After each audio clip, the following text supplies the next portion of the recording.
Pirmā filmēšanas diena man bija ar lielām bailēm saistīta. Nofilmēju to parādes gājienu, un pēc tam Gross Patriks gāja. Un es biju pilnā pārliecībā, ka filmē mūs abus divus, un kurš labāk nosoļos, to paņems uz lomu. Man bija pirmais erotiskais kadrs latviešu filmu vēsturē. Plikā krūts, ja? Ko tagad daudz jaunie puiši atcerās, tas bija mūsu pirmais erotiskais piedzīvojums no kino. Man bija neveiksmīgi pirmā prova, uzaicinājāt Pāvulu, lai viņš man palīdz, un viņš tā skatās uz mani un saka tā, no, meitenīt no laukiem, nevar nospēlēt, jā, nevar nospēlēt.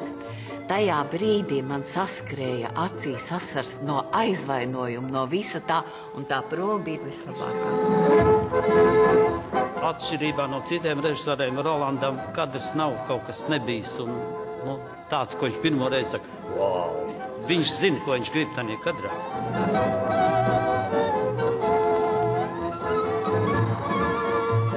Rolands jau pateica to, ka tas vēl neko nenozīmē, ka es esmu apstiprināta, ka mani var jebkurā brīdī noņemt un paņemt citu aktrisi. Ja es netikšu galā, es nezinu, kam es lūdzu, bet es kādam lūdzu, lai man tā nebūtu pēdējā filmēšanas diena.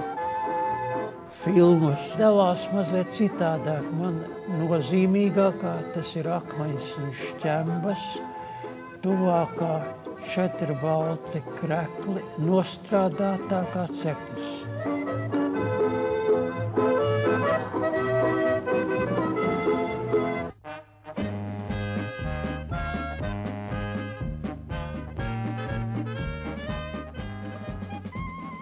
Es biju varens.